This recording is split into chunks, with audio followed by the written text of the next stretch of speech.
menarik dalam kehidupan kita. Nanti saya sudah umur 62, mungkin sudah saya lalui proses itu. Tapi terkadang kita mulai dengan apa yang kita harapkan dan minta pimpinan Tuhan. Di proses juga kita mengalami banyak kesulitan. Tapi percaya kita bahwa Tuhan memberkati itu dan percaya kita akan bisa selesai. Tapi akhirnya pada finishingnya banyak kadang-kadang kecewa. Mana salah Tuhan dengan kita? Sehingga menjadi pengalaman buat kami semua yang hadir di sini. Bagaimanakah seharusnya dilakukan? Sejak awal, misalnya contoh, saya berumah tangga. Pada awalnya saya memohon sekali waktu itu kepada Tuhan supaya berikan anak laki-laki. Saya ingat itu. Setelah selesai kebaktian, saya tinggal sendiri di gereja. Saya mohon kepada Tuhan berkati kepercayaan kami. Jamin yang ada di istri saya minta laki-laki Tuhan sesuai dalam firman-Mu dalam Matius. Engkau mengatakan, ketuklah pintu, maka pintu akan kubuka begitu. Mintalah, maka engkau akan mendapat. Ini janji-Mu Tuhan, aku minta. Berulang saya gereja, saat itu tinggal sendiri, hanya khusus untuk mendoakan itu. Ternyata benar apa yang saya mohonkan kepada Tuhan dikabulkan. Mulai dia dari kecil hingga dewasa. Ternyata prosesnya memang agak rumit kalau secara manusia, baik dari pendidikannya, baik dia membesarkan biayanya, cukup capek. Ternyata kita harapkan finishingnya kadang-kadang tidak sesuai. Apakah ini rencana Tuhan? Banyak pertanyaan seperti itu. Bagaimanakah seharusnya kita bersikap supaya jangan stres dalam kehidupan ini?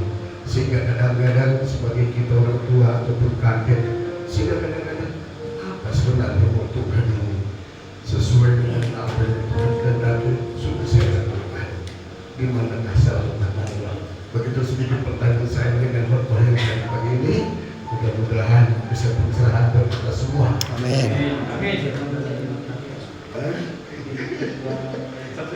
Maksud saya baru pertama kali ini saya dituduhkan sebagai penadah. Nah, itulah yang saya alami. Beginilah rupanya para bayangan saya waktu itu di akhir tua ini. Kiranya berkat yang kasih Tuhan bisa saya nikmati di akhir tua. Kebetulan ibu di rumah masih sehat, betapa indahnya bersama istri dan anak Tuhan. Ternyata kami pisah maksudnya bisa tepat saat ini. Demikian puji Tuhan, Tuhan memberkati. Amin. Terima kasih Pak. Mungkin itu pertanyaan awal dan itu menginspirasi kita. Tidak hanya kita, termasuk aku. Aku mau bilang begini. Dulu pun ketika aku tertangkap, aku berpikir begini, karena aku tidak merasa, ya. Ini kembali merasa. Semua kita punya perasaannya. Merasa tidak melakukan seperti yang aku tuduhkan, pasti juga sih. Keluarga juga mengurus. Artinya mengurus adalah ya bagaimana supaya ini keluar. Tapi enggak sampai 5 tahun lebih aku di situ. Yang aku mau share adalah bahwa tempatkan Tuhan di atas segala-galanya, bahkan di atas pikiran kita. Segala sesuatu bisa kita pikirkan, segala sesuatu bisa kita harapkan, bahkan kita bisa mengatasnamakan Alkitab. Firman-Mu kan berkata seperti ini, tetapi kita lupa bahwa Tuhan jauh lebih besar dari apa yang kita rasakan. Amin. Supaya kita tidak kecewa, supaya kita tidak merasa apatis kepada Allah, supaya kita justru tidak mundur kepada Allah, bahkan sakit sekalipun aku harus percaya kepada Tuhan. Bahkan apa yang kuharapkan, ku cita-citakan sesuai dengan doa, baca Alkitab, perenungan firman Tuhan dan lainnya, tetapi itu pun tidak terjadi sesuai dengan kita pikirkan. Pada akhirnya kita harus menjadi orang yang setia. Firman Tuhan katakan, barang siapa yang setia sampai pada akhirnya, dia akan selamat. Amen.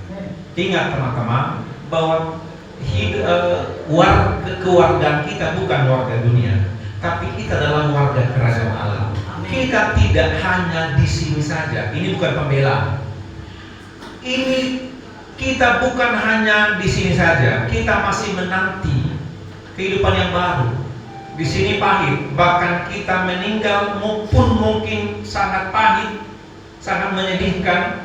Tapi kita percaya ketika iman kita kuat dan setia, kita akan mendapat kehidupan yang jauh lebih baik di sana.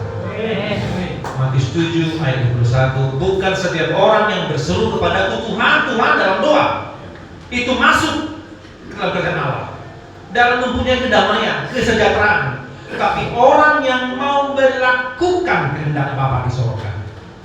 Dada halak nama jo Tuhan Tuhan bomo Tuhan Raja ini kata alai nama ulang rohani damang do Bapa di sorga. Artinya apa? Bahwa segala sesuatunya tidak kita ukur dari hati kita, dari pikiran kita, even itu cocok, walau itu pas, tapi kita ukur dari kehendak Bapa di sorga. Kita percaya ini adalah kemauan keinginan Bapa, maka aku mau menjalani ini. Ada sedikit kesaksian. Aku merasa bahwa terhina ketika dulunya pakai jubah, harus masuk bertemu dengan orang-orang yang tidak pernah aku temu di luar. Tapi Tuhan pakai aku menjadi pelayan di gereja, dan apa yang pernah aku lakukan di luar itu kulakukan juga. Aku percaya karena Tuhan, aku menjadi berkat bagi warga binaan tempat ini. Bertahun-tahun aku melayani di situ.